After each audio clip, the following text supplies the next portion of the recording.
Movimento de Educação Popular, dos meados do século XX no Brasil. A obra informa não só sobre temas de abrangência geral, como mito e realidade, mas também sobre assuntos específicos. Alcançadas pela escritura. Fernando Pessoa, Guimarães Rosa.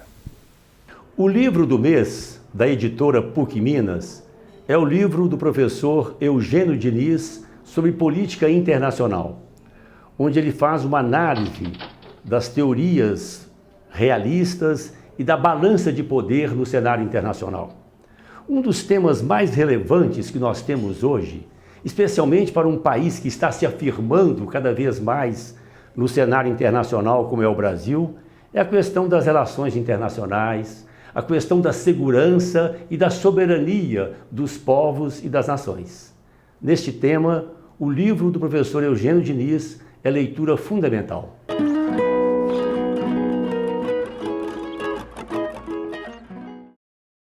Esse livro, Política Internacional, Guia das Abordagens Realistas e da Balança de Poder, ele surgiu do seguinte, de uma necessidade que a gente identificou de guiar os alunos, particularmente de Teoria das Relações Internacionais 1, pelo conjunto de teorias que são teorias importantes do campo, mesmo quem discorda costuma debater frontalmente, diretamente com elas, okay? Com esses autores.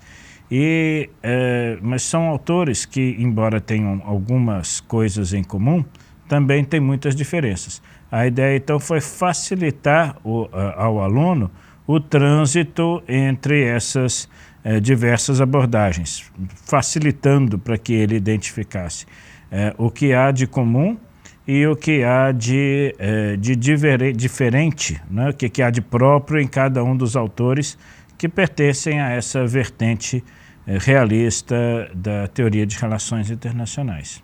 A ideia nossa era o seguinte, a ideia do livro não é tentar substituir a leitura, como muitas vezes algumas pessoas entendem que seja o que se faria com um texto desse. É inadequado esse entendimento. E a nossa ideia foi, então, conceber o trabalho de uma forma diferente, pensando como se fosse como uma analogia com um guia de viagem, né? Qual que é a ideia de um guia de viagem?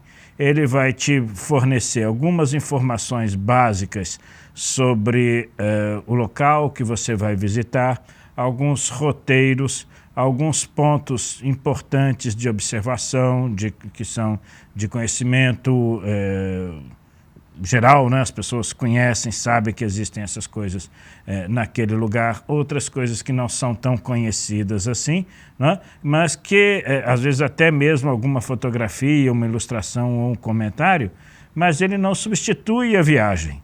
Quem acha que foi a Nova York lendo um guia sobre Nova York, está errado. A pessoa que fala sobre Nova York sem ter ido, só tendo lido o guia, não fala com propriedade. A nossa ideia foi mais ou menos semelhante, né? Servir como um guia de viagem, para essa viagem por esses autores, identificando, olha, lugares que são importantes de se conhecer, no caso, autores que são importantes de se conhecer, né? Pontos para observar na obra de cada um, o que tem de marcante, o que tem de diferente, mas fazer a viagem é ler esses autores. Nós estamos apenas facilitando a viagem, mas não substituindo-a. Então, a gente identifica alguns autores representativos de perspectivas distintas dentro das abordagens realistas, cujo entendimento permite ou facilita o entendimento também de outros autores que trabalham na mesma perspectiva.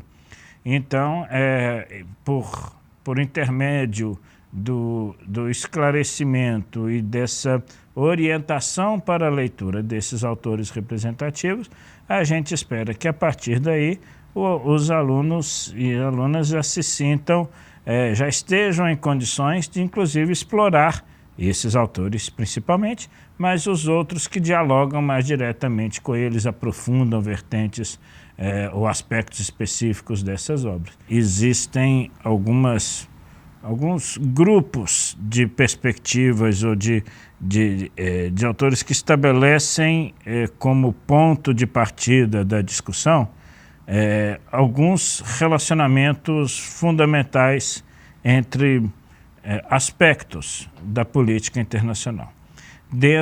O que há de comum entre os autores das abordagens realistas é que eles afirmam o seguinte: a dinâmica política da política internacional, das relações internacionais, ela é basicamente pautada, basicamente determinada, orientada pela distribuição de recursos, particularmente recursos econômicos e de força, de capacidade bélica, capacidade de guerrear, entre os principais atores do sistema internacional, que essa abordagem, os autores dessa abordagem sustentam que são os estados, os países, por assim dizer, né? Os estados como instituições que controlam ou que administram esses recursos da sua forma mais organizada, mais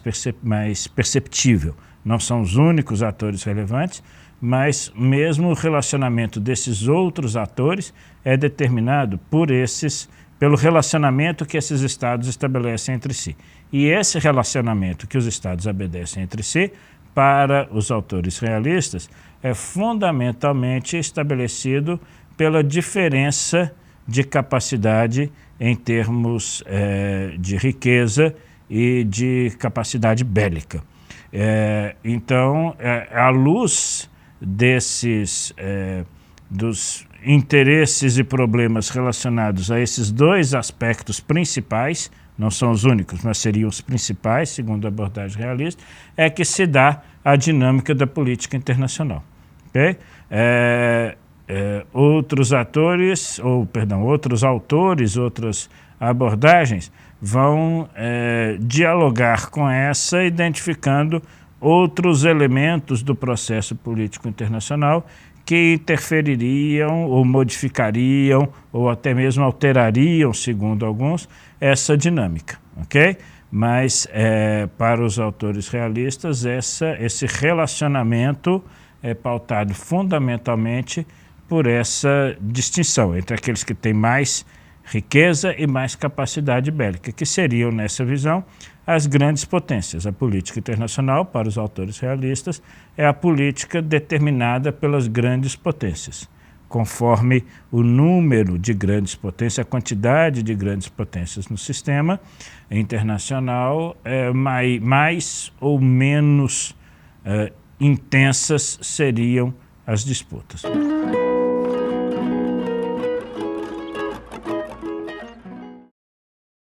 O professor José Flávio Moraes Castro é o autor do mês da editora PUC Minas. Ele escreveu o livro História da Cartografia e Cartografia Sistemática, um belíssimo livro a serviço dos estudiosos da geografia. Afinal, a cartografia é a linguagem da geografia. Bem, o livro História da Cartografia e Cartografia Sistemática, ele nasceu da minha experiência didática, quando eu era professor da Unesp de Rio Claro, no estado de São Paulo.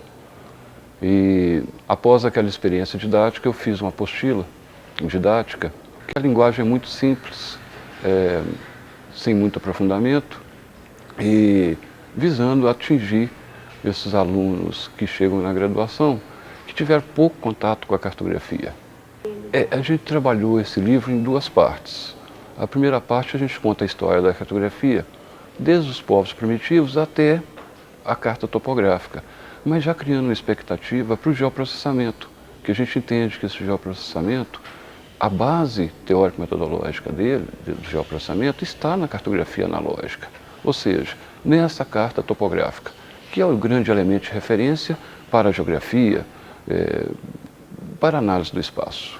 Então a gente tem nessa segunda parte um detalhamento sobre o que é a carta topográfica, qual a importância dela, o que ela traz, como que a gente faz a leitura dessa carta topográfica. Eu costumo dizer para os nossos alunos que não é atribuição nossa, do geógrafo, construir essa carta topográfica, porque a gente tem os órgãos especialistas que fazem isso para a gente. O Exército, o IBGE, tem os setores de cartografia que constroem esse tipo de mapeamento.